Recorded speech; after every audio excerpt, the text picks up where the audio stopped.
But she can actually be very cozy, not just pretend, but she's very sweet. But then suddenly it can shift and she gets all nuts, you know. Here's my little column. Yeah, so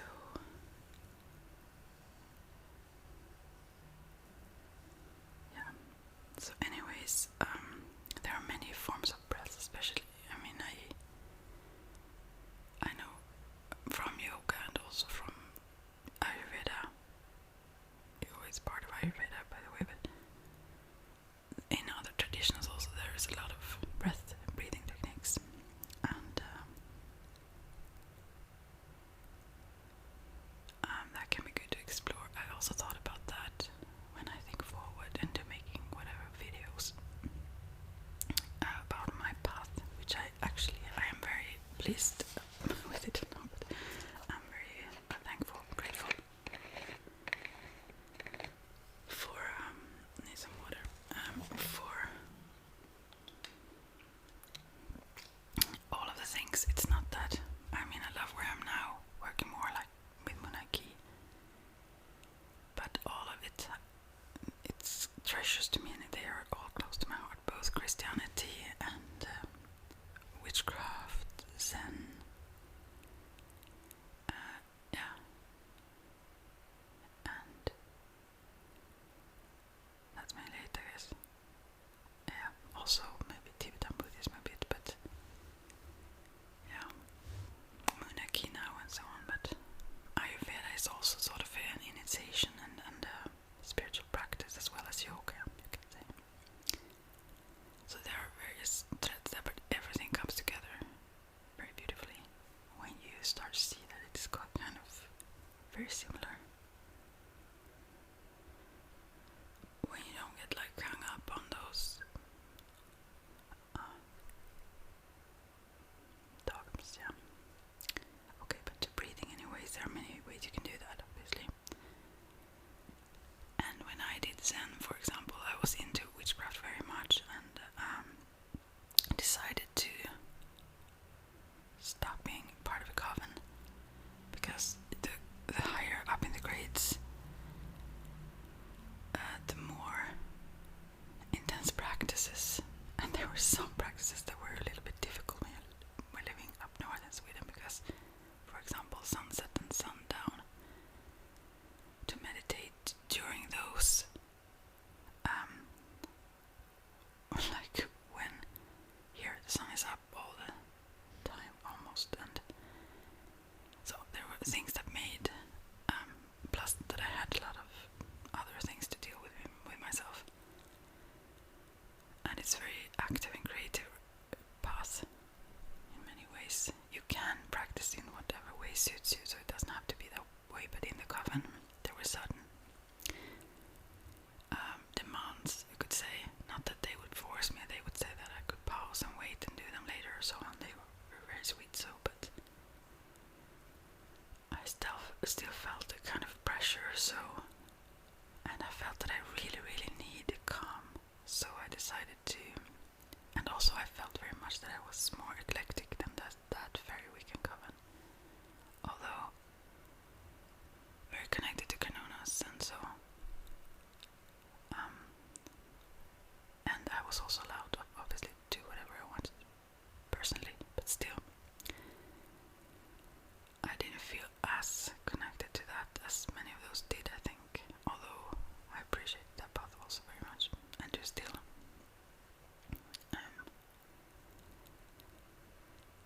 So I decided to leave, and then I got into Zen. I went to Stockholm Zen Center and learned Zazen, to sit like, it's not very difficult, but it's good to be taught how to do it very well, you know. So I also actually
was really, really peaceful to not be drawn into all the fuss, to just clear the way. So, and also you sit with a quite straight spine. You have a certain position, also with your pelvis and or hips, and your hands as well, and how you sit with your feet and everything. Even if you do like half lotus. Also closing this circuit, as I talked about before, very much so. I didn't know about these things then, but I thought about that now, that it was very much a practice to close yourself, and I needed that so very much at the time. And I also realized that several met me at that time. They were a little bit surprised if I hadn't met them for just maybe some weeks or whatever when they saw me, because I apparently had a different kind of vibe, or even my not stature, but it's the word, but my I maybe talked too close to the mic, right? I think so. Anyways, I had like my spine was more straight. I was more straight in my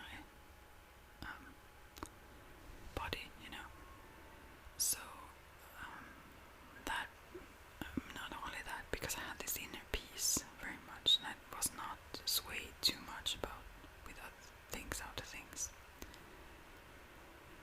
And but after a while, I loved it so much, and I was totally absorbed in Zen, and I still am absolutely in love with Zen. And also those koans and stories, those Zen stories, they are so wonderful. So I come back to them now and then, and yeah, they're just it's part of my path. Although I don't practice Zen nowadays, but I should maybe do it. But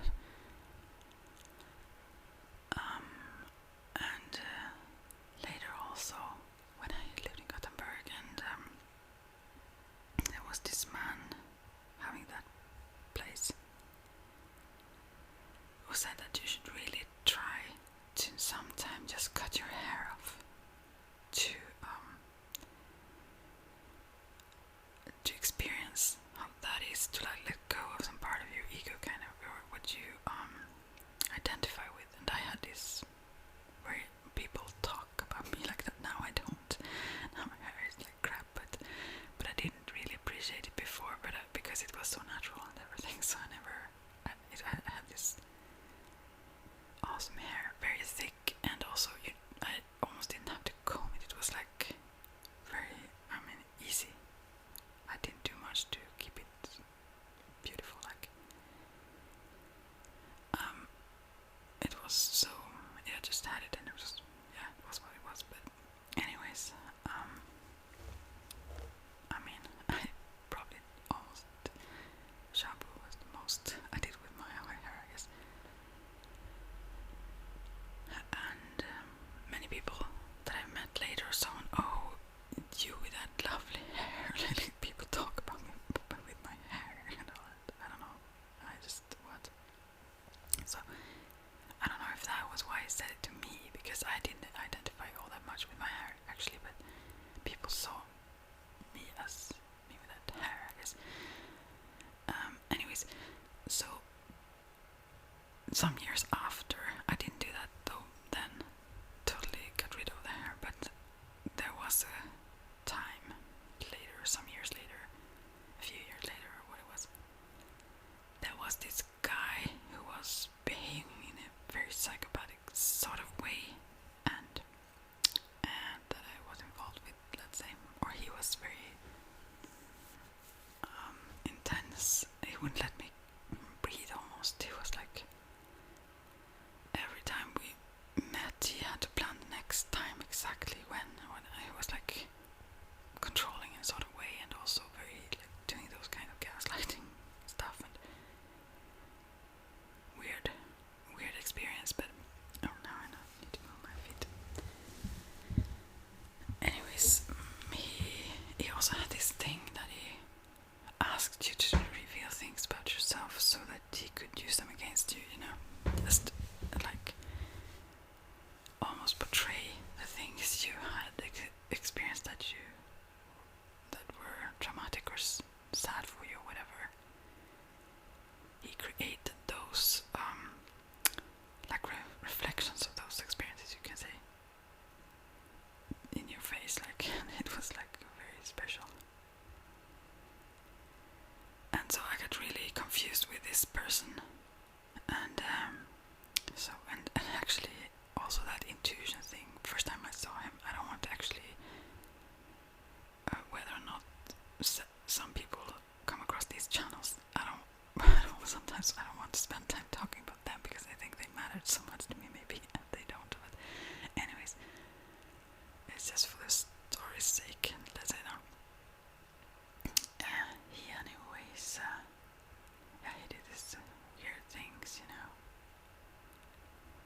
this person, just general strange ways, like I could talk to him, and meanwhile I talked to him, he said, "You didn't say anything. I didn't hear you say anything." Stuff like that. It was very not only, I mean, there were way more things, but anyways, after a while there, yeah, he didn't let go. He was he became worse and worse. So someone else maybe who isn't always, haven't been so very awesome in my life, maybe they work together. Those now I start to wonder about that. Because this one I've been like crap before and after, so now I wonder, actually maybe they know each other, who knows. No, I don't think, I don't know, maybe there have been a lot of games going on, but anyways, so this guy, anyways, he was like totally attacking me and trying to break me. Really, he didn't hurt me physically, but he tried in all kinds of ways to crush me, and yeah, horrible things. The things he said and the way he behaved and so on. Anyways, so I got some help, let's say, to have him not keep coming to me and so on. And then, where was I going with this whole story? It was something about this. Oh, what was it? Yeah, after that I was so pissed off at men overall. So I thought, wow, I just don't ever want to attract anyone. I think I've used my weight and everything sometimes to that also, although addicted to sugars and everything, so not only that, but anyways, I was absolutely, I thought I'm just done with this. And so not only that, I had in the back of my mind that thought that I would sometimes just get rid of all my hair, and so I did. I had this long hair then, and my mom had this, my brother had like short hair. She sometimes cut it with this machine thing, and so it wasn't all a comedy. It was like the shortest, so I had some tiny hair left, but I asked her to just take it off, and she was, "No, I won't do it, I refuse to do it." And I said, "You have to do it." And she just, okay then. And the sad thing was that it actually fitted me very well. I was quite thin then. Now it would look weird, but I loved it also when you had earrings and so on. It was really beautiful to have this, and I thought I didn't have that beautiful head. I had such a beautiful head anyways. But I loved it so much, and if it was not that I was so cold, because I have much of this vata energy, and since then I want to sleep like with a hat on something on my head when I sleep, because especially when I was sleeping I got really cold on my head, and here on the winters and everything, but so I didn't keep it that short, although I absolutely loved it. I kept it for some time, I don't know for how long, maybe a year or so, maybe longer. But maybe I will go back to that someday. But it drew attention also, as if, you maybe look like you have had cancer or whatever, I don't know. That was not my purpose. I didn't want to be a scene, like, but it felt liberating and also beautiful and very easy, of course, to take care of, although my hair wasn't difficult beforehand, but so anyways, that was a long story, but it was, began with this breathing techniques of sorts,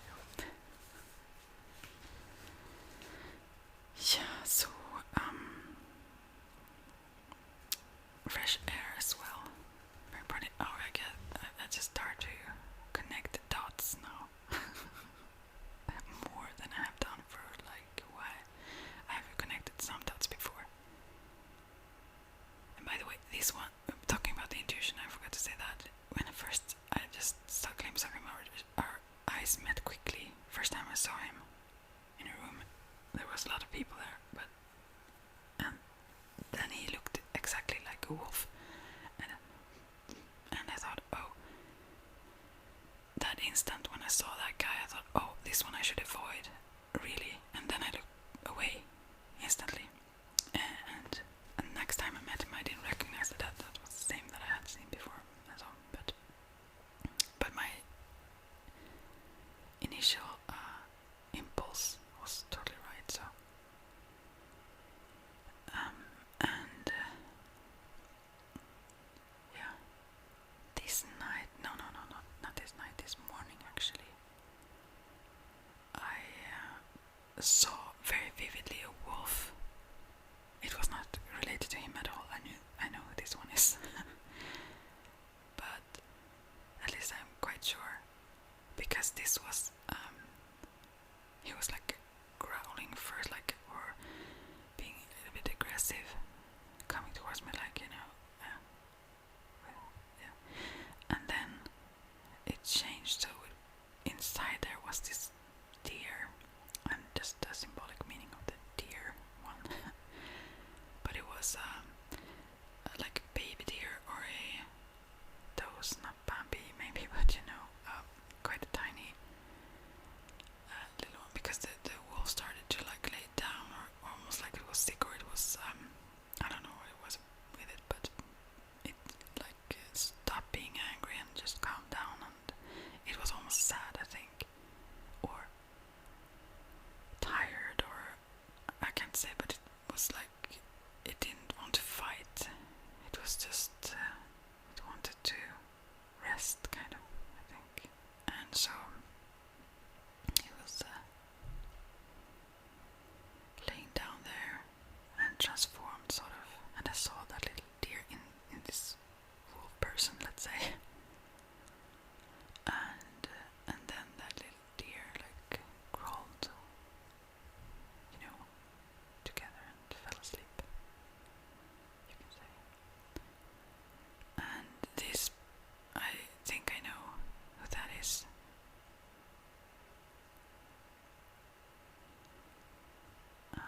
Yeah. Sometimes, you know, it depends whether or not, I mean, I see things much, but when things from nowhere comes toward me, like as I see it, as clear as I see it with open eyes, you know, then I know it's a message or something to be shown, you know. So it's maybe you sometimes think people can be also that, you know, they show this sweet niceness, and inside there would be like this other mean and evil side. But in this case, it's quite the contrary.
experience it really, really beneficial, and they sleep much deeper and so on. So I'm not sure I would like. I haven't tried though, but they did that in the class.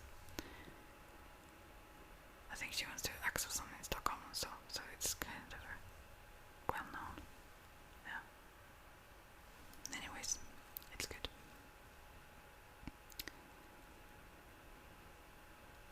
It's more natural and healthy actually to breathe through the nose, but we have this habit, or maybe it's stress, I don't know, and talking all the time now, but that we breathe through the mouth. So, and also it cleanses, you know, we have all these little hairs in the nose and all that. It cleanses the air before we get it in.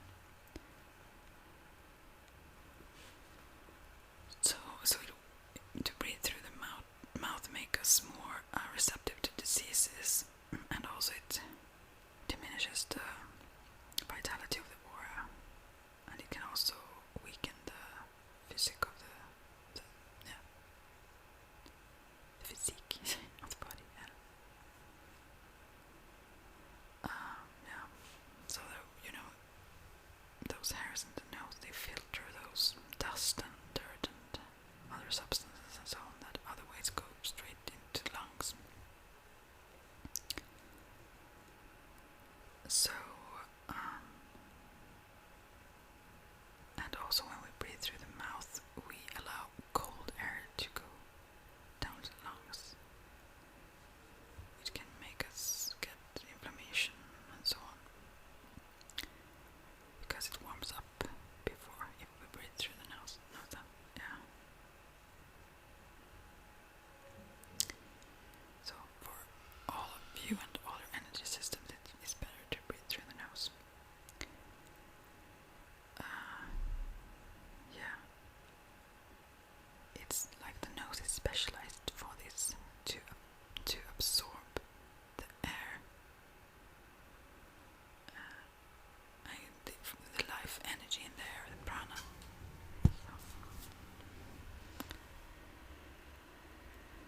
And yeah, that's the Sanskrit, I guess the word we use in Ayurveda is like chi or ki or some prana. Or in yoga, prana is also used actually as a word. And also in some Eastern techniques, you focus on the tip of the nose. That's like a little bit, in yoga you do that a lot, but in, as I mentioned about Zen, you look in that kind of direction, but you don't focus on the tip of the nose. Exactly, but still.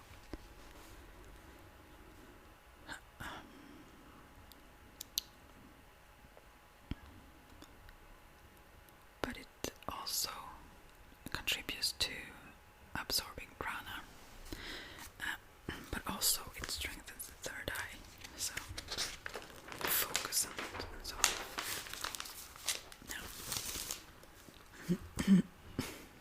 yeah, but as I said, I won't repeat all those things. I got really curious about that I discovered now, about that connection. I never thought that. The things I talked about before, I never thought that, because probably. Wow, interesting thought. Yeah, there have been much scam going on, yeah, never mind. Yeah, I need to go have some. Let's pause for a second. So, yeah, moving on here. Interesting though. But it's better, you know, when people cooperate and you realize, oh, okay, these people are connected, wait a second, okay, and so on. So then actually it's a little bit liberating, because then you realize, okay, maybe not so in this case, I'm not sure, but when you notice that, then you realize that not everyone seems to be absolutely weird or lost. It's more a certain little crowd, rather. Okay. Let's see now. Yeah. And as I said, the air is like adjusted to the sensitivity of the lungs if we breathe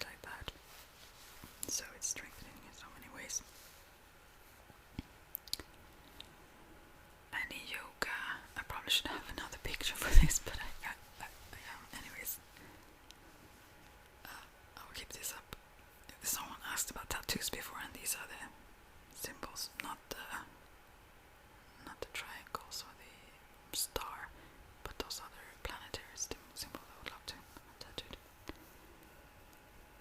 But in yoga, anyways, the moon breath is called Ida, and the sun breath is called Pingala. Or actually, those you have seen those. There is a rod at the center, and the two snakes, or one snake on either side that coils around it. You know.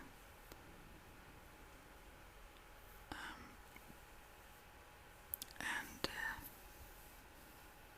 that is symbol for that Sushumna, that central energy path, and those Ida and Pingala that goes alongside.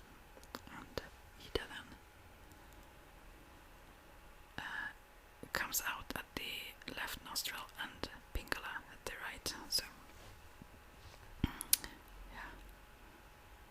So your energy is polarized like that, positive and negative, you could say, or female and male, and sun and moon, so, or male and female, instead, if it should match, but yeah. So there are certain yoga practices where you can alternate the breath, like in between those is a very common one. That's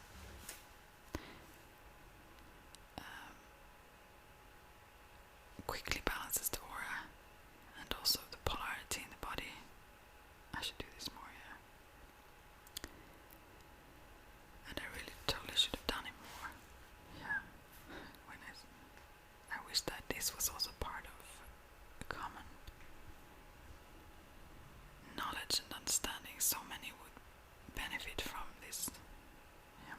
Anyways, I mean in schools and so on, but there it's coming a bit though. It also increases our ability to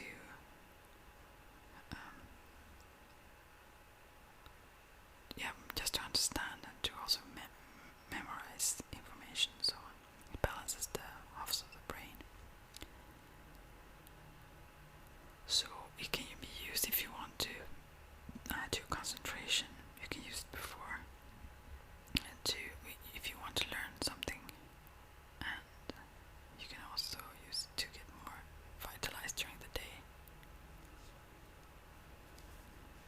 But you can also, if you, for example, have a test of sorts, you can just breathe through the Pingala or the right nostril, because that will energize you, make you very alert and clear. But then if you want to fall asleep, therefore also yoga and many disciplines recommend that you sleep on the right side, because you then breathe easier through the moon stream or the Ida.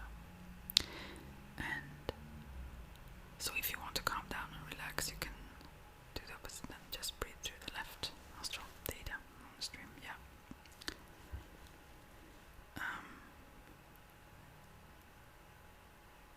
So, but to begin with, maybe don't mix too much with that. Start to become acquainted with this alternate breath first and see how it goes. You can Google it just, or maybe I should put a link to it probably. Yeah. Yeah, it's better than me trying to explain it now, so it's not difficult though. It's actually just as you hear it. Yeah. You breathe in through one nostril, out through the other, and in through the same and out through the first. You know, you focus on the tip of the nose, especially when you breathe in.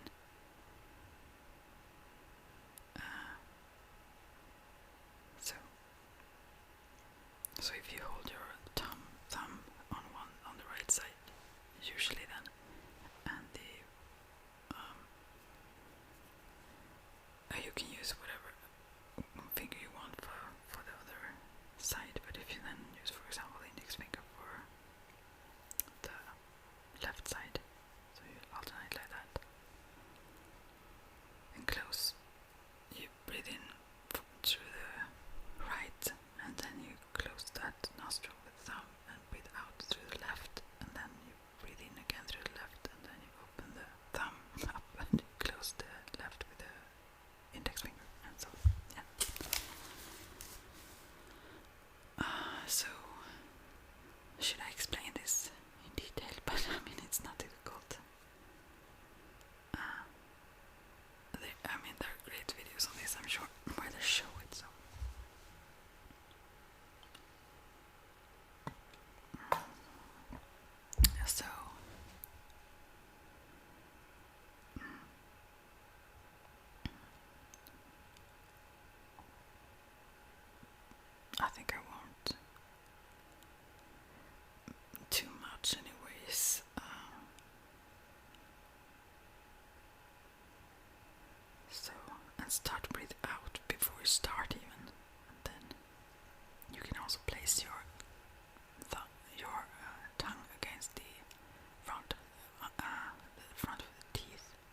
So actually, I don't know. Yeah, this works well.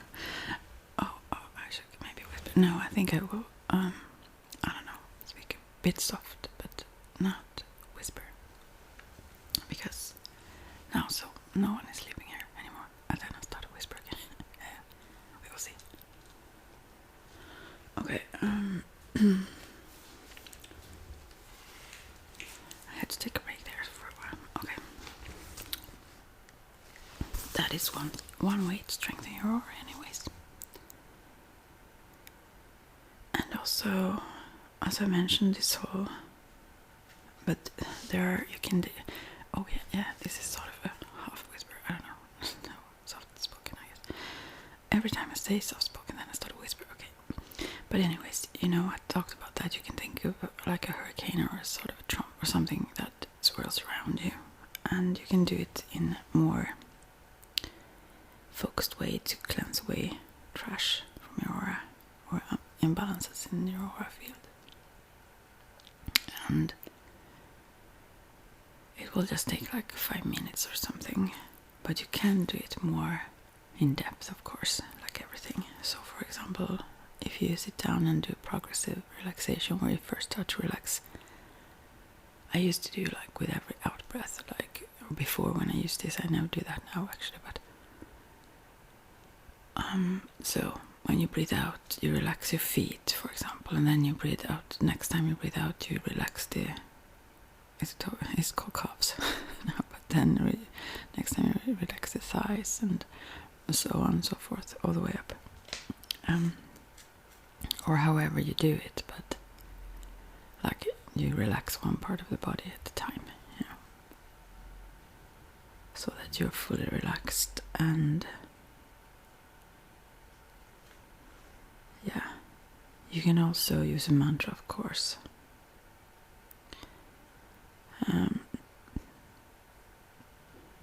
Yeah, you can find, of course, what works well for you.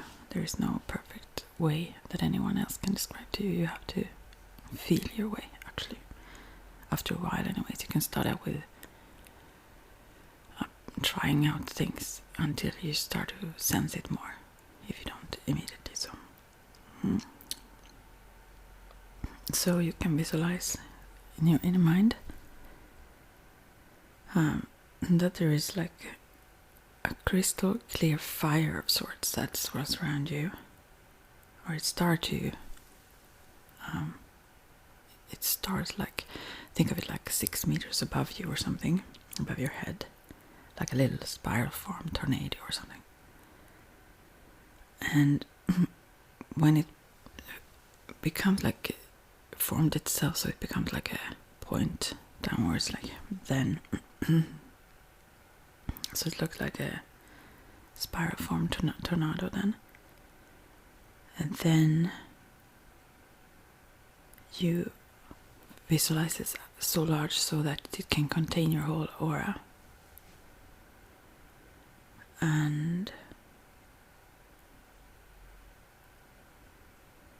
And you should imagine this pointy part of it, that it have the ability to like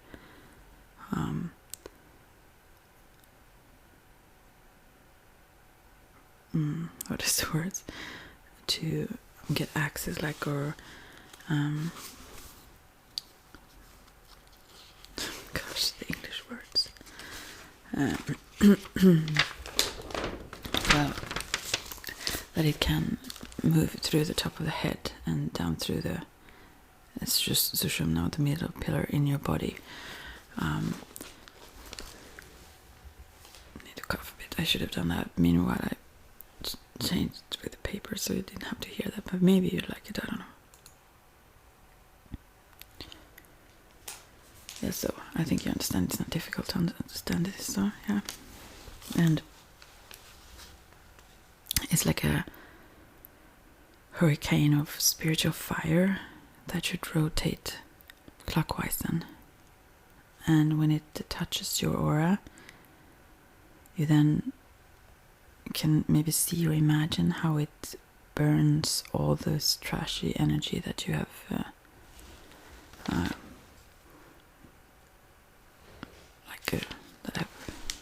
suck onto your aura, like, or what do you say?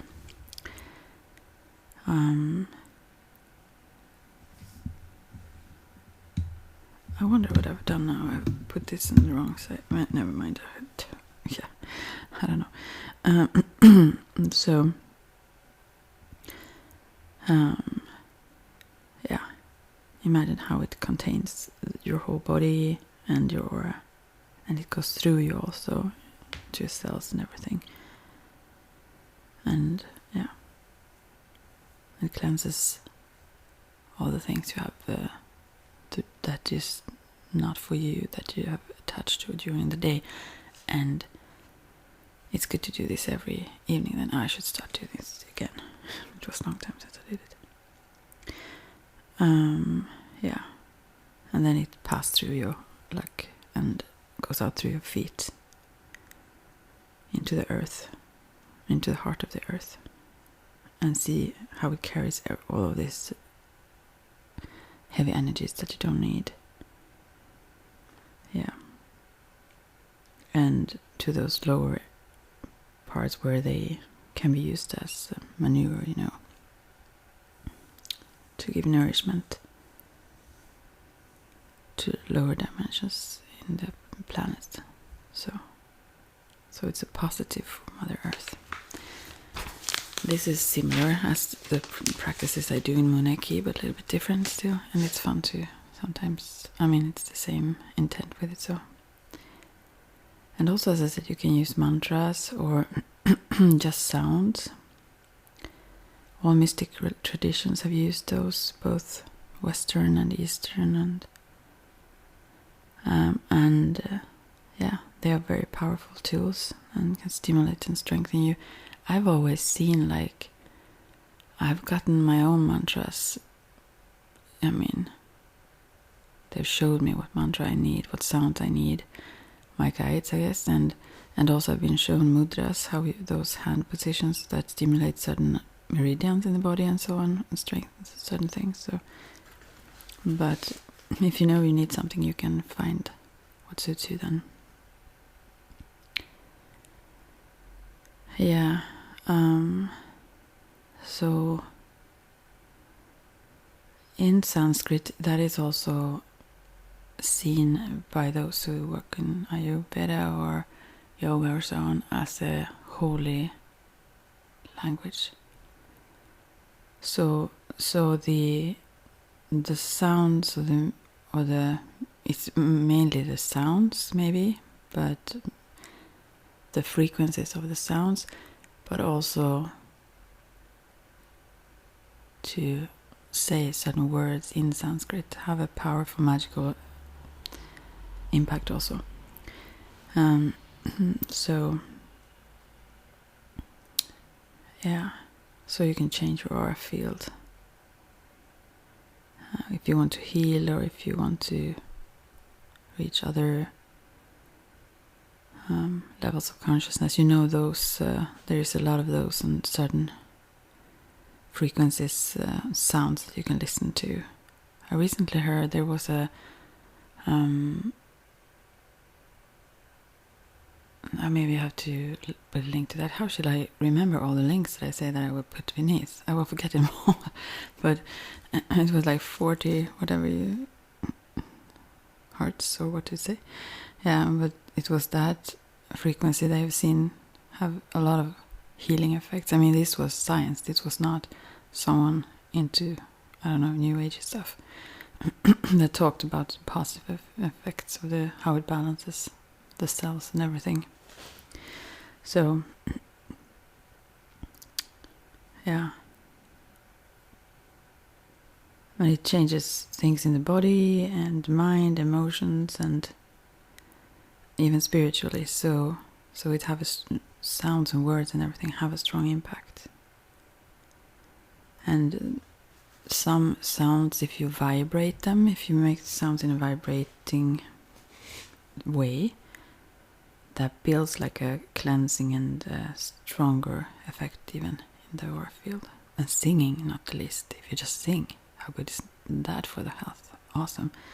And you don't have to sing good. I mean, think that you sing, everyone can sing, but But if you don't think that you're good at it, still do it, because it's so healing to do. Anyways.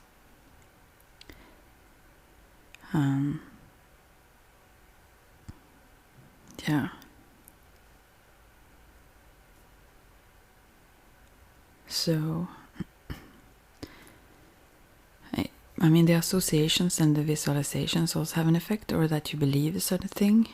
But there are many things, they have actually been able to measure these things as well, scientifically. So, but the intensity of it, and where those energies have the strongest impact and everything, also have to do with your focus. And so, and by the way, I've never talked about that, I don't think, or ever said that exactly that.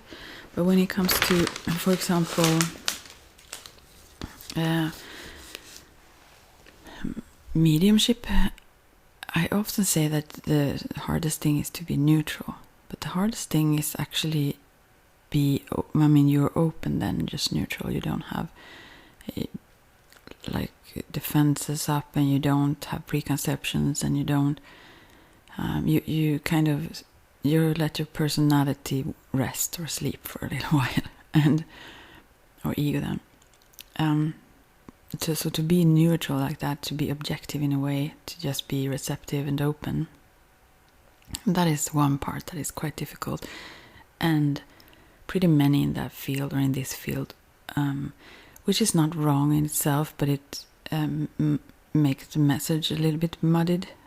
If your intent is to boost yourself, like your ego self, and show off yourself as someone special and whatnot.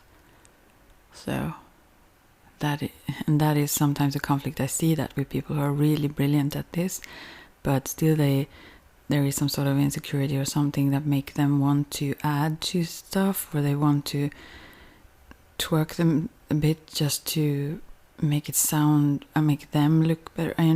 You can't be a really good channel then. It would be as if you interpreted to someone, in sign language, what someone said, who was, to someone who didn't hear, and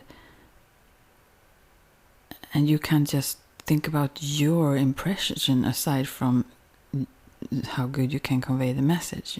You are not the central piece there. Do you understand?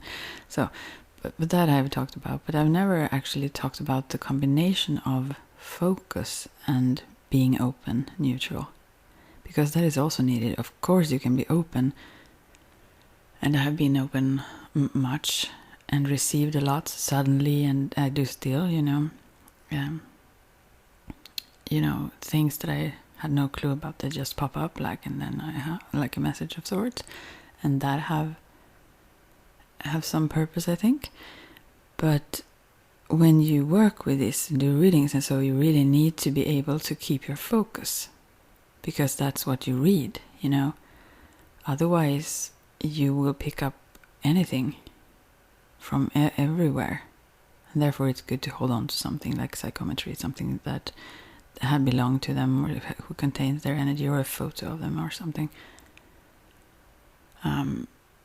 I really don't need that, but it helps to keep that connection strong. And also, if people want to connect with someone that have passed, to hold on to something that have belonged to them, or a photo of them, can be helpful. Yeah. But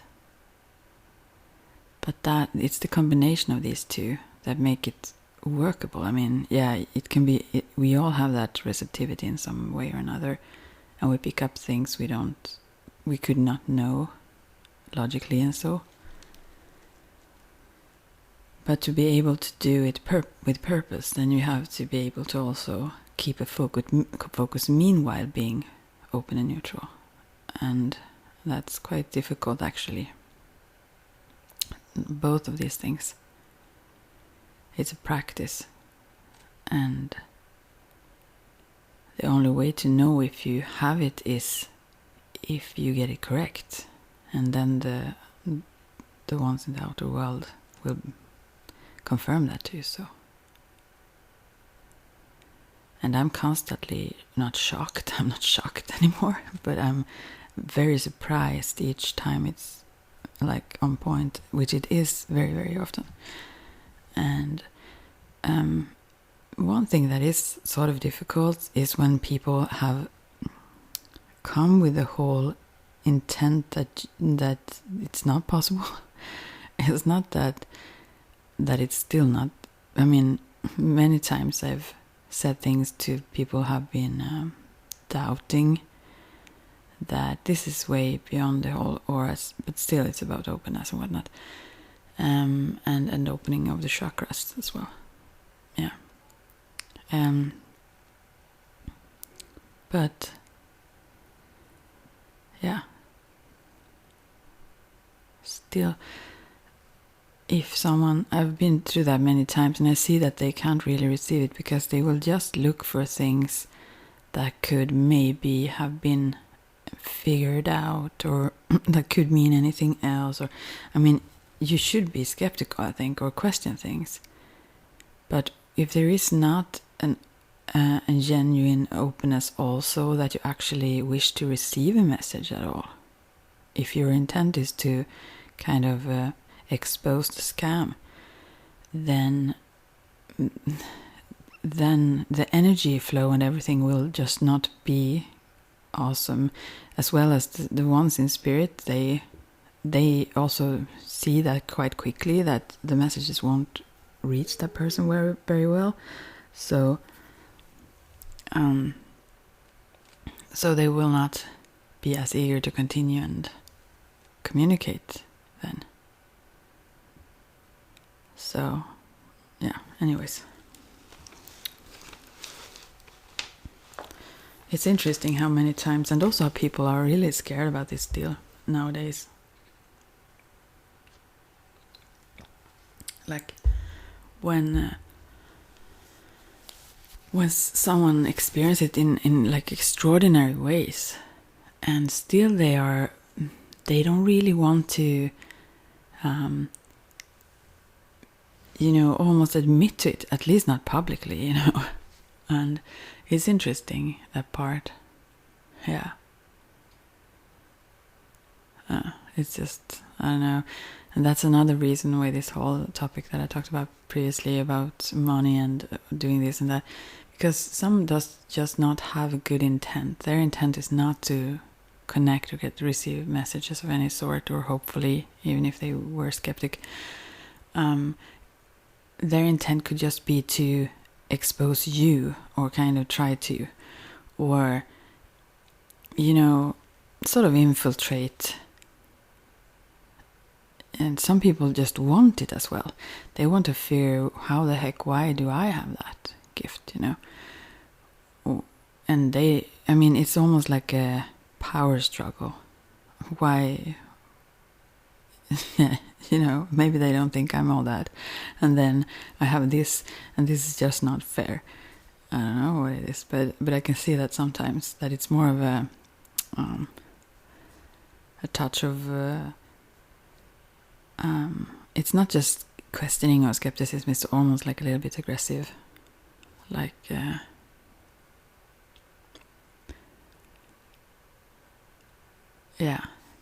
like as if you are, I don't know, you understand maybe what I mean. But anyways, so therefore, if I was always available, always answered to everything everyone asked, no matter where or when or everything, then that would not be beneficial for anyone. It wouldn't be helpful. So I also trust the guides, that if it's for someone and so on, that they would really show that to me also.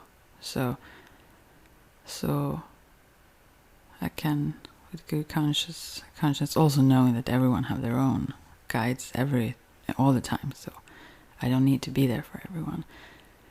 But also that it could just put me in situations that aren't good energetically at all to be in. So yeah. But I mean, people are fun. I think it's interesting, even those behaviors that are more or less weird. I mean, there are those much weirder, as I talked about. But I mean, even it's more socially those things that most people experience, I guess. I think it's sort of interesting to see them. I mean, yeah.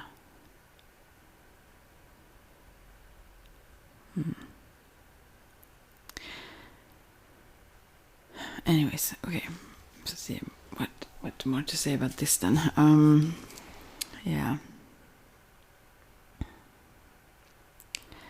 And actually it relaxes. To use mantras actually relaxes you, as with counting the breaths and so on, as I talked. It relaxes this constant flow of thoughts and everything. We think that it's so important, and to realize that we can actually let go of them and things work better even. And then we say, what? I was clinging a long time to thoughts. I thought that was like the solid thing, the thing to hold on to, and that would lead the way, kind of show me. But talking about love division, no, but you know, joy division they are called actually. But anyways, love division, you can say.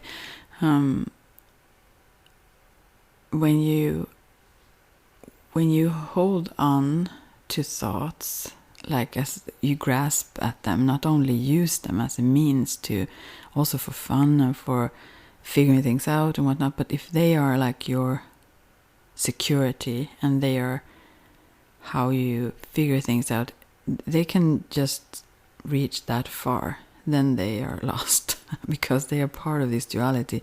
Words themselves, as well as thoughts, they are divided. They are not in unity. There is always yin yang there. There will always be. So there is no way you can reach that. You can reach a lot, and it's very useful. But when thoughts start to run you, and you think that you kind of change, thoughts becomes your god, actually, to use those kinds of words. Then we are really lost. It will become very complicating and distressing and confusing.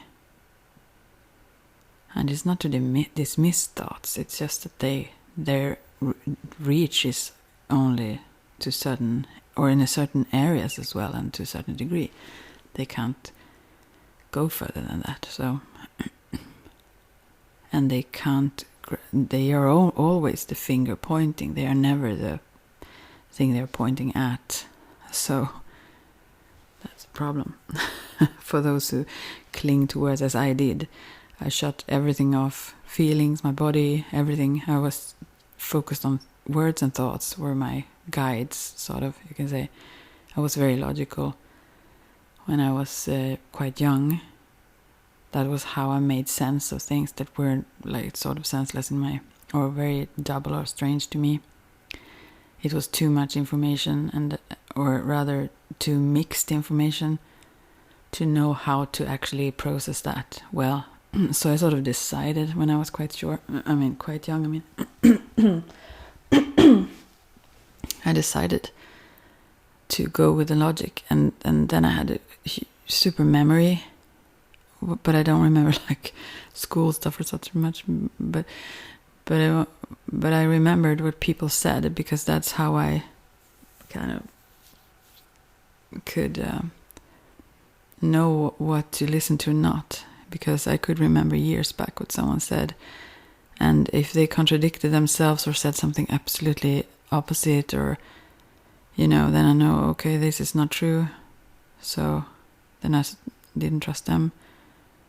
And so on. So I had that as a means to deal with the world, and it became really it became fixated, actually, pretty much. And I guess that's part of, actually, when it comes to the psychosis I had, the hush psychosis later. Because that loosened the grip of this hold. This was the protection, or the the means to make sense of anything, and it still was after that, but I totally lost that grip then, and nothing made sense anymore, and that was horrible. And later, also when pretty traumatic things happened, I wrote a lot. I always wrote so much when I was younger. I don't do that no more, but I write still, but not as much at all. And then I just wrote and wrote like compulsively. I could not stop writing all the time almost, because I had to. It was my way also to, if I wrote it down, the words or the thoughts came in a certain order, and like, yeah, it was more orderly out on paper, although they looked like crap. But when I found some, those, whatever they're called, like, what you write in, notebooks, you could say, maybe. Those that I've written a lot in from a very chaotic time. Then I just heard my own screaming those words. I saw how I tried really hard to make sense of others' actions and all the things. And it was interesting because I found this like maybe 10 years after sudden events, a long time after anyways. Maybe it wasn't 10, but yeah, long after. And I hadn't ever read that or thought about it.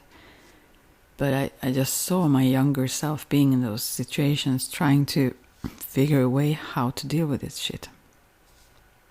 And I would struggle so much to find a way how to know how to think, how to know how to prioritize, in what way, when people behave really mad around, and what decisions to make, and to try to use logic.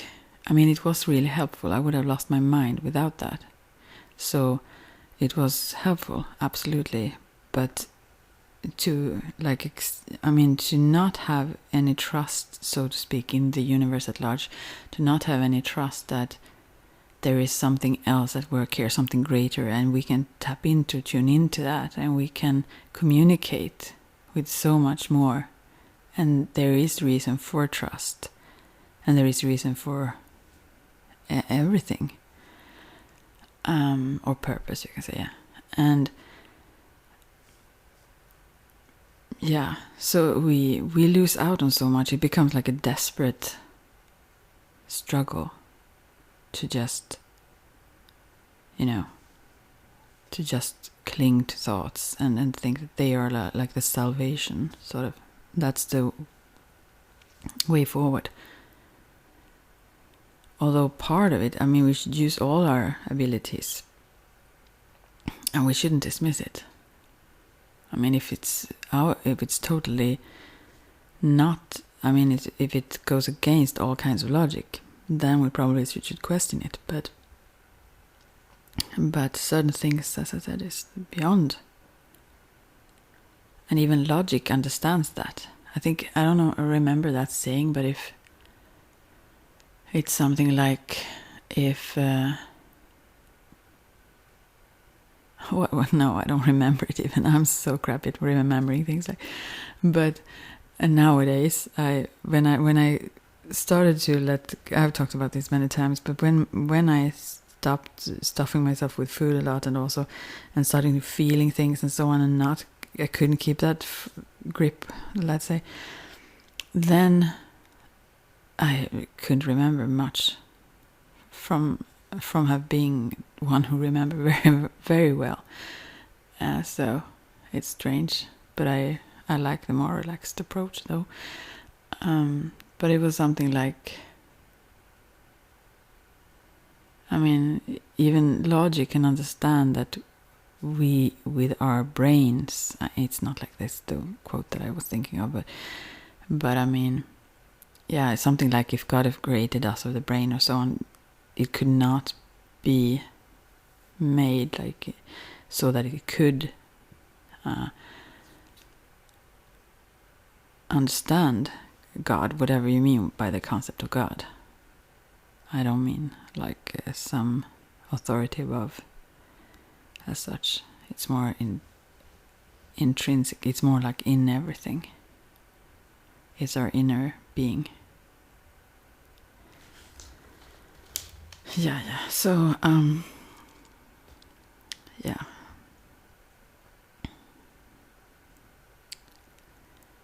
So, yeah. We don't need to know, back to the mantras, we don't need to know the meanings of mantras. Sometimes it's better if we don't, actually, so we don't turn on that thinking mind all the time. But the sounds causes changes in the aura field anyways. But yeah, it releases a lot of energy. So those words or sounds. And also the rhythm.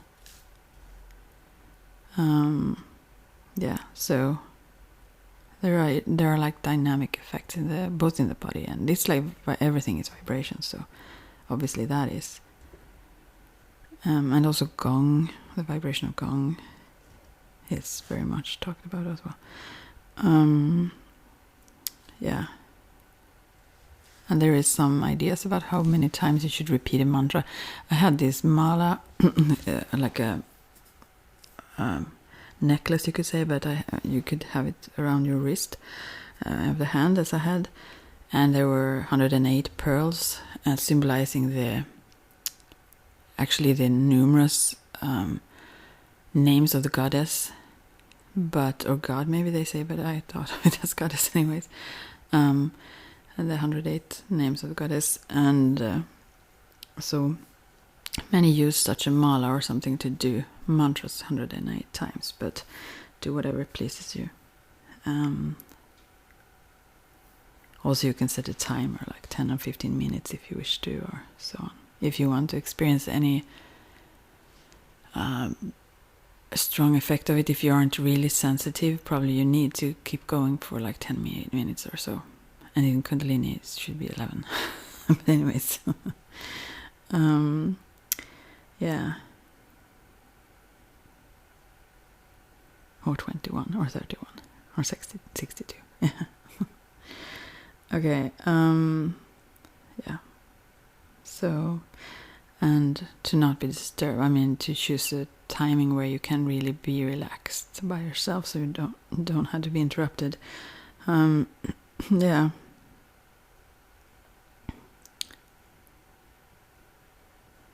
And yeah, you can let the mantra or the sound waves find their own rhythm and relaxation, so to speak. And you don't need to perform. You can if you find it fun, if it uplifts you, but you really don't have to. You can just follow the flow of energy and let it guide you, and relax into it. Relax into the day. So, yeah. So when you stop doing the mantra, you should still hear it echo like in your mind. Yeah. That shows that, and also you can have some buzzing in your ears or something, but it shows like an energy change that you're affected by. I often I don't have tinnitus, but when the spirit guides, if I'm busy and don't listen in to them, and they want really to talk to me, they give me tinnitus.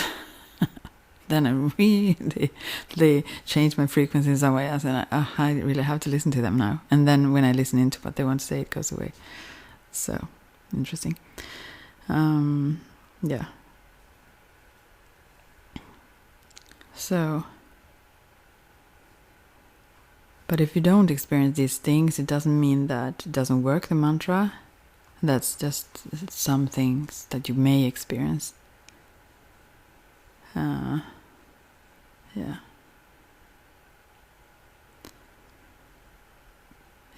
So.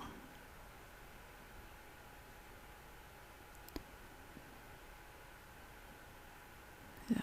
And obviously, if you think about, as I mentioned, all these paths that I have been on and still am on, more or less so. I mean, they are one path to me now, but to others they are not. So if I talk about it, I have to talk about it as divided then. But to me it's not. But for example, if you think of Jesus then as a positive figure that some people experience him as, me, one of those, and in that frequency of energy, you can then, if you get touched by that vibration, that larger vibration of light, you can say, then that will start to vibrate in you as well. So even that is something you can do. It's not a mantra, of course, but it's an energy vibration. So if you focus on a contact with one of those masters or some other that have a high vibration, that will also influence your vibration. Yeah. So Om, as I mentioned before, is one. Yeah, I talked about that in my first video, I think.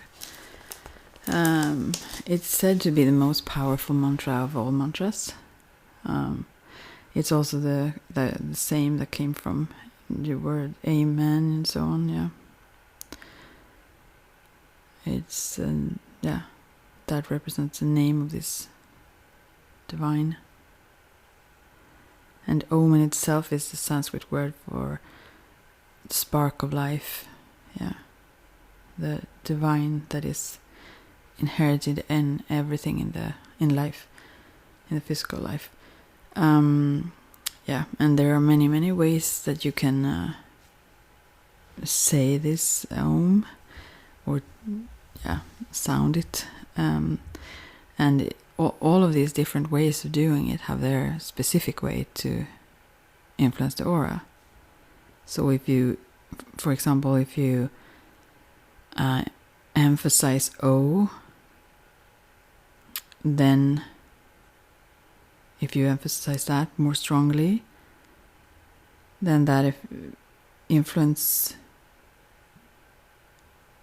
others and yours aura field. And if you focus more on the the humming, let's say, then that is turned, the influence or the effect of it is turned more towards your inner. So some say Aum, like ah, and that is also a different thing. But so when you do Om anyway, Om meditation or mantra, you should see it as if you rise above yourself in your physical life, like how you let go of those limited or blocking thought form, how they get shattered, kind of, and all of that trashy energy get cleansed away, because Om is the sound that make you in contact with the divine. So it's a tool to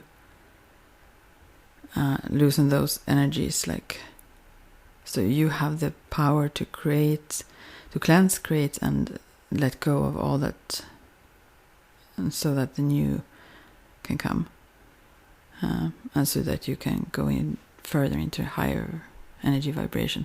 And as I mentioned before, that when I started doing Om meditation first time, so I don't know what age, somewhere 20 and a few, I don't know exactly the age. I know where I lived, in an apartment, but actually here in town, in Singing Valley, is where I lived then, and I've only lived there for kind of a year, so, but right now I don't know what age I was then, and that was where I did this in this little apartment, and I was I don't even know if I think I thought it inwards if I said it. Maybe I did make the sounds first loud and then within. And as I said, it was like the crown chakra just opened up, and it was like the starry sky. I felt like I became like the universe. I can't describe it, but it terrified me. Like, no, it didn't terrify me, but it was a little bit overwhelming, I can say that. So I backed away and thought I would get back to doing this later when I'm more ready to do it, kind of. So I felt that it was maybe the brink to too much. I wonder what would happen. Would I like vanish and lose every touch with myself? I don't know. It felt like a little bit, and I didn't do it for long. I did a little bit just, and that happened. So, and then after that, I've never had that exact experience again. But now I get curious to actually. I haven't started overdoing it. In a consistent manner, though. I think that usually is a good idea if you want to get that connection. So, but maybe I should now.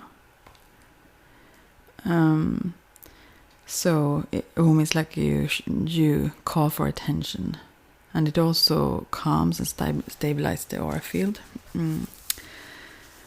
And it transforms all energies in your subtle bodies, and so they more harmonize with each other, and all of your energies respond to this sound.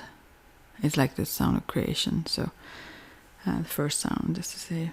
And when all these energies are harmonized, then you can easier regain health or even sustain your health. And also reach higher benefits with your meditation. So and another variation. I don't know if you read. There are books I read about this. When it comes to Aum, when you say like almost like A-U-M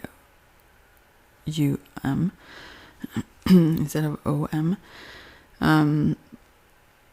This raises, if you use that instead, it raises the visualization of the aura, and it brings your thoughts into crystallization, or crystallize them. You can cut out the words. So it's a confirmation that your energy is the highest, and that they continue to strive higher, like as if you say to yourself on a basic level, so mote it be, like so be it, or let it, not let it be, that becomes a different meaning. Yeah, like amen, almost like, yeah. So and Aum also help to repair your weaknesses and holes in your aura field. So and a good image to visualize when you do this mantra Om or Aum is to see those, if you see, especially Om then, if you see that, now I want to tattoo that, that kind of sign that you see for Om, you know what that is, right? You can see it on your physical body. Yeah. I talked about this before also.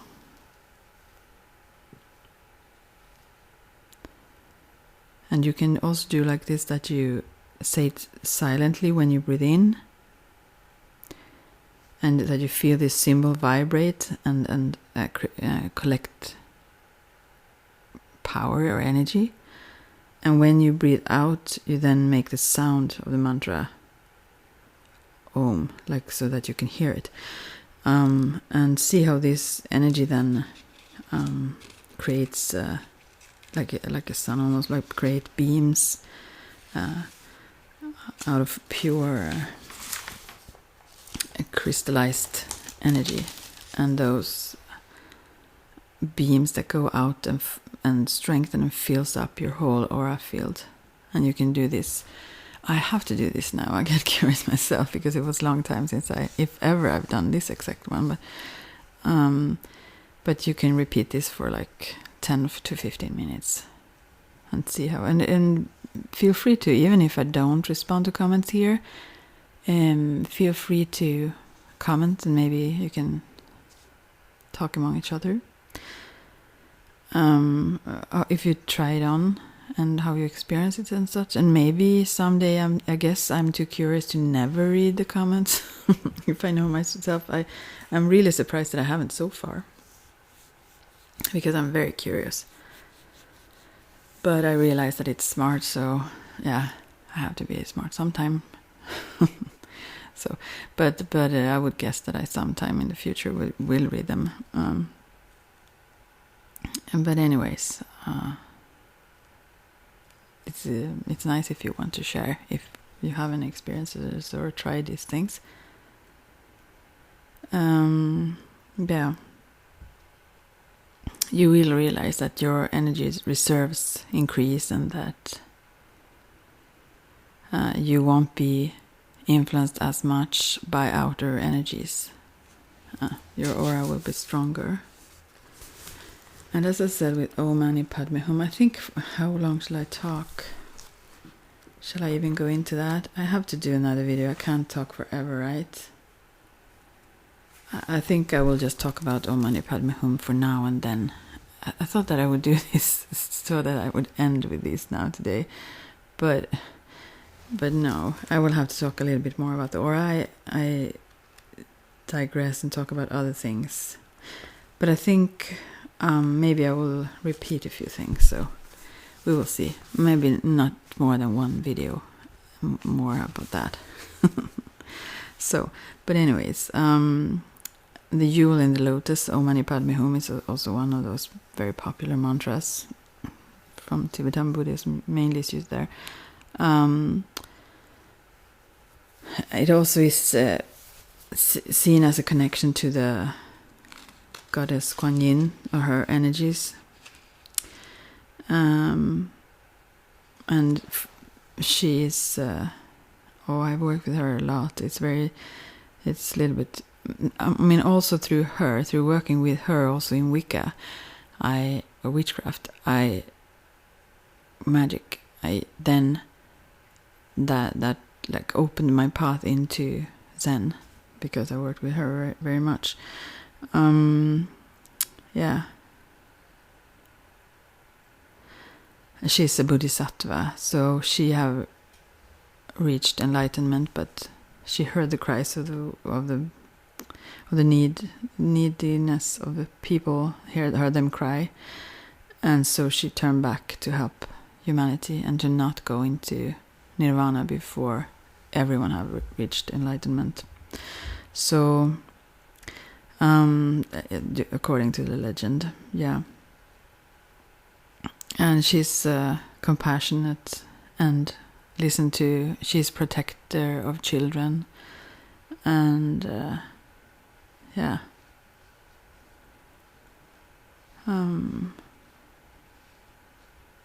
Yeah, there's many things. She can stop violence that is aimed towards someone, and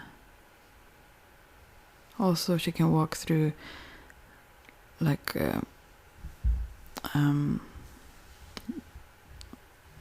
flock, I almost said, but yeah, bunches of demons, like, without getting hurt. She is so she's very Zen.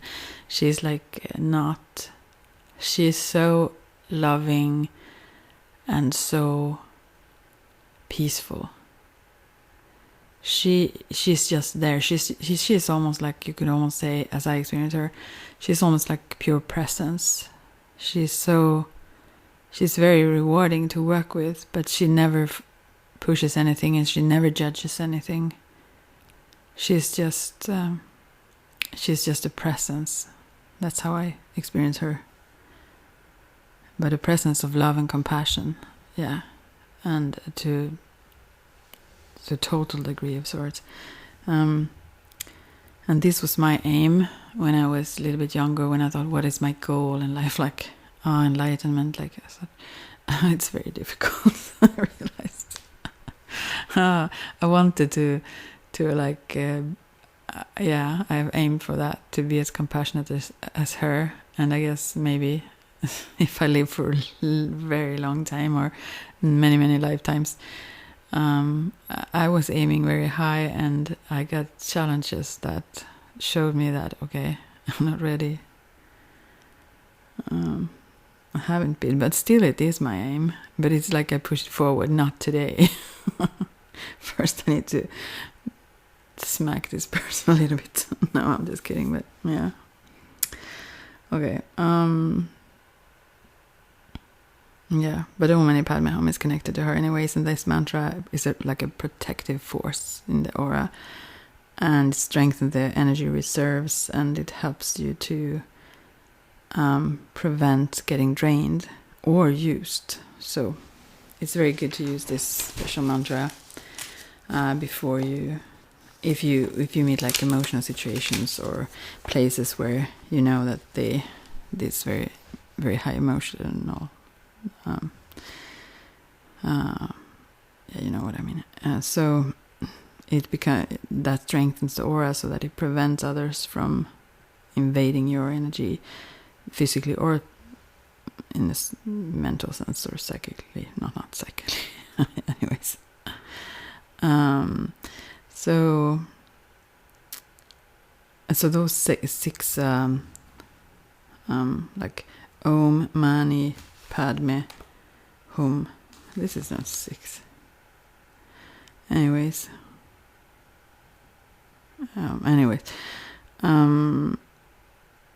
Yeah, Om, Mani, Padme, Hum. Yeah, that's 6. If you do it like that, I wonder what. Yeah. Anyways, moving on. That activates the energies that surrounds and transform this trash energy in your aura, you can say, and transform it then to purifying force, balances emotions, and helps to heal the whole body. So Om, as I said, that's part of this too then. So it's like the totality of life, that's kind of sound, and to bring that sound through in the mantra, it builds a link between your aura field and this energy field that is then called Kuan Yin for one, but life source itself anyway. So also, but Mani means the jewel, and that points at a form of material then that cannot be harmed or changed. It's like a symbol for the highest quality of you, your true self, you can say.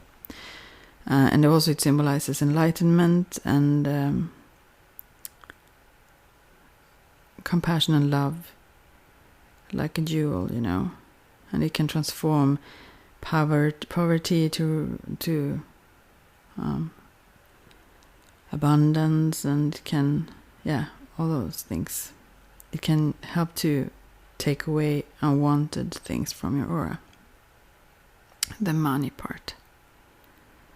So Om Mani. Padme means lotus, and that is a symbol for spiritual development and awakening, and again towards more purified energies in your aura.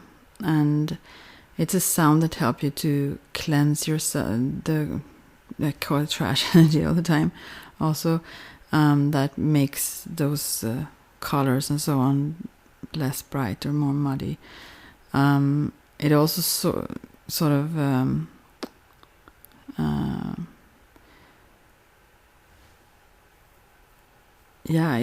anyways, it does that and harmonize the aura.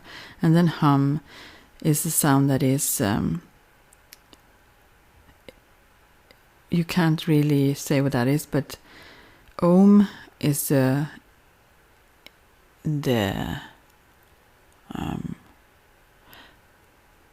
not eternity, what is the word for that? The unlimitlessness, kind of, you can say. Infinity, maybe it's a good word for it. Inside of you and in the universe. And then Hum represents the more limited in the unlimited. So the infinite, the limited in the infinite, you can say. So that the Hum is more of the possibilities of the aura field and the sensitivity to energies around you, and it increases your consciousness of how you're influenced by those, and it also awakens your ability to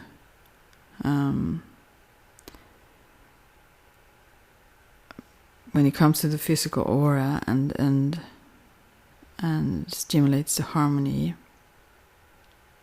so that you also more and more can see yourself as an energy system.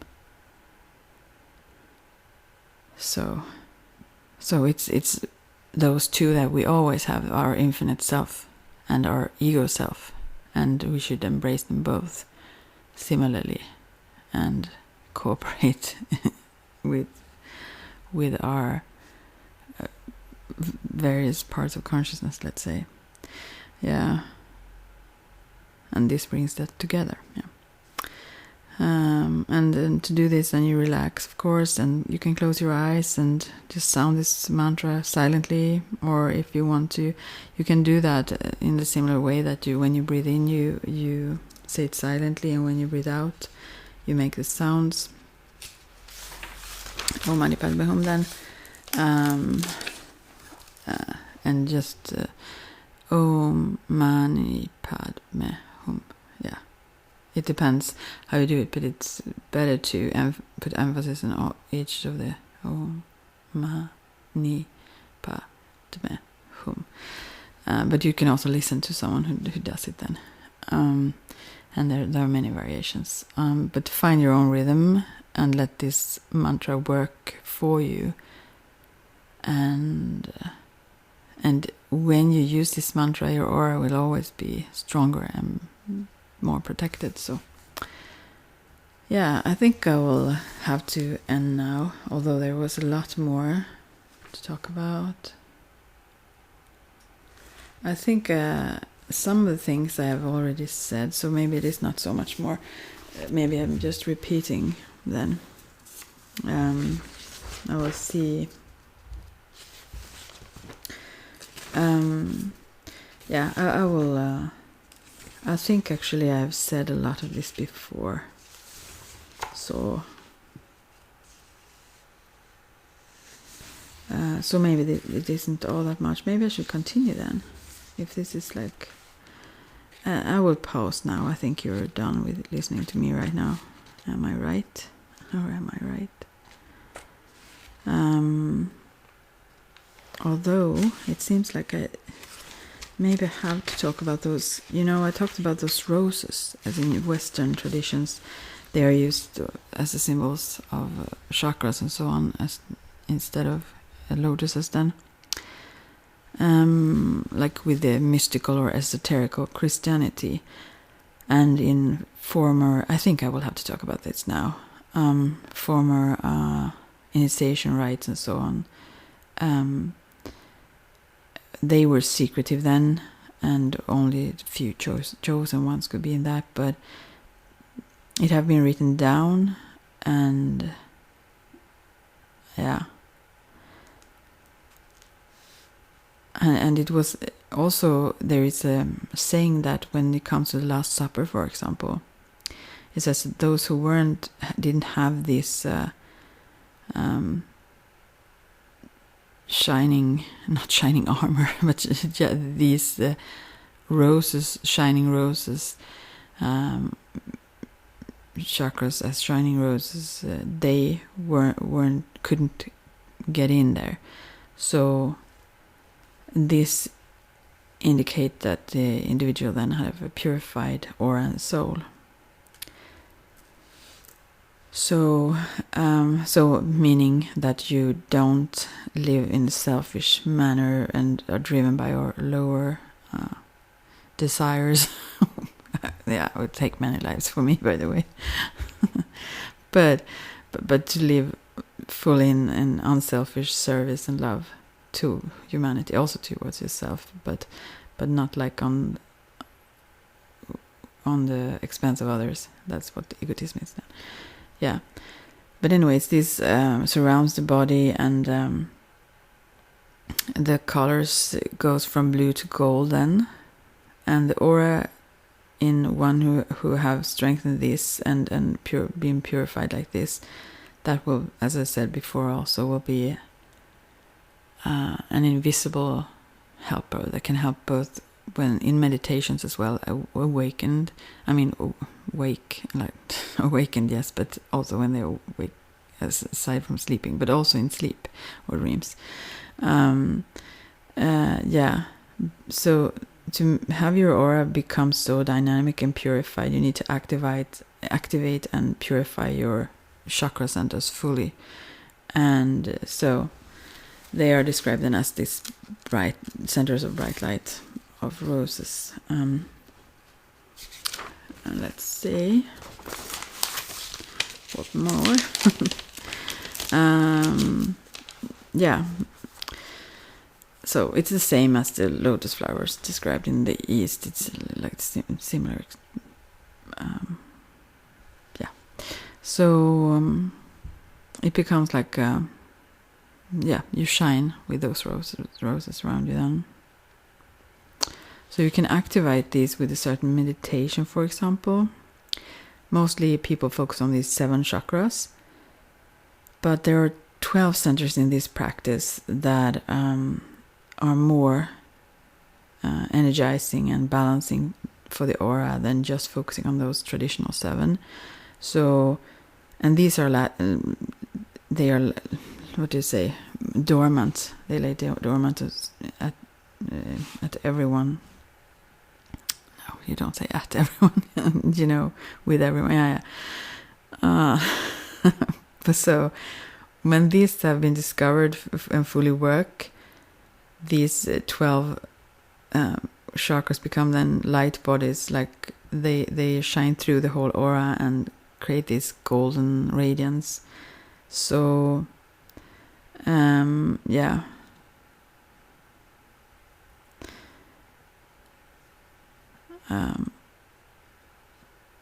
so, and also in this practice, the solar plexus and the sacral chakra, I think, are brought together in one chakra actually. So there's 6, and then 2 at the hands and 2 at the knees and 2 at the feet. So there you go. Yeah.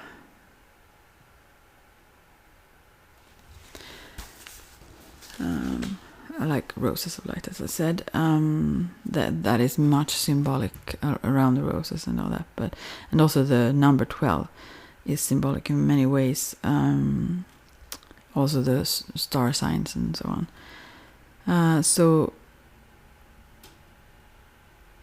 And the roses in the feet, those roses of light, are reawakened when you use your life to help others by going in previous masters' footsteps, so to speak, and always, if needed, you always do what is good for others. So you don't deny anyone help if they need it. That's very beautiful, very, very beautiful. Oh, I need to do this too. Yeah. And then the roses in the knees is awakened when, starting to shine when you use lots of hours for prayer and meditation for the humanity. So that's when it's just a sign of your lifestyle and also a basic principle in your life. And the roses of your hands, they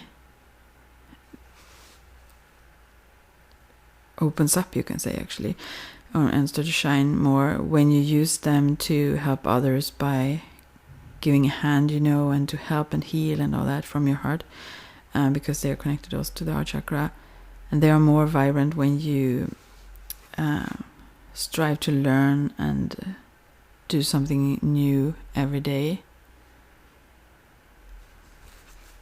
And the roses of the spine, the roses of light in the spine, they are reawakened, you can say, or opened when you increase the cleansing of your energies, and when you learn to transform these lower energies then. And it's the same ways, things as we do in Munaki, but just different images or words and so. And the roses of light in the solar plexus is when the mind and emotions are balanced, and then they become a new source of light. Yeah. And this this was take longer time to explain than it needs to be, but anyway, and the heart rose of light shows when those roses shows when it's like one for each person, but I talk about the roses as with money, but many persons, yeah. They shine when you have compassion, when it like surrounds your life, and you, yeah, or everyone, all life you come in contact with, really. And when you learn to love with true compassion and with the knowledge that shines through, to heal you and others in your life. And when it comes to the throat, those roses are awakened when you learn to use the power of words. When they are too impulsive or unfriendly or even like destroying, this center will not be developed to its highest intensity. So therefore, and also there I have something to work on. So this center is this creative force, and to find the will to express that, and also to channel, I guess you could say. I recently actually wrote with someone who is a Christian, and about the power of words, and in that tradition anyways, it's seen as the image of God, apparently. Created as the image of God, and God created the world with his words in these 7 days. By the way, no, but anyways, I just looked at the planetary now, but yeah. So the power of words should not be dismissed. That's very obvious in that tradition. So, for example, to tell someone to go to hell, this was someone who was a little bit pissed at someone else, and so, but that would not be a really good thing. It's like cursing someone, although you don't mean that. You say certain words, but from that faith to use those kinds of words, that's really not a good thing. Even though I don't believe in hells and stuff, but still, I believe in the power of words. Yes. Not only that words obviously have a impact, but also the magical power of words. They are creativity. It's an expression. It's like even visualization and all that kinds is creative expressions. Obviously, you bring forth something, but by saying something, it is created in the outer world. It's still not manifested physically, but it's like that. It's like that bridge, to that. Do you understand? Yeah, and the roses of the brows, or the third eye, you can say, it comes to life when you can balance this intuitive and the intellect. Oh, this is a problem many have, and I have had, as I mentioned before. We dismiss one or the other usually, while both are really needed.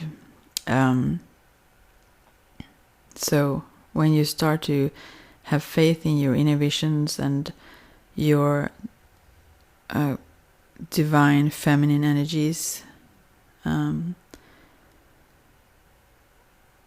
that will give higher enlightenment. But you shouldn't dismiss or diminish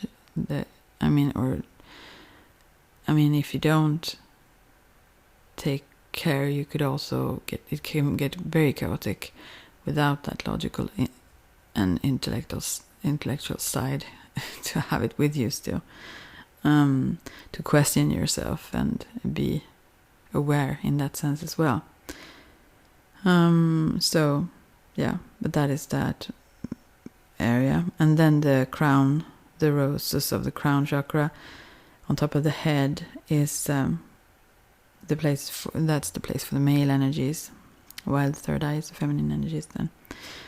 And when you claim those feminine energies to like when you embrace them and enlightenment, then you make use of them, and use them in your own life, the crown chakra will start to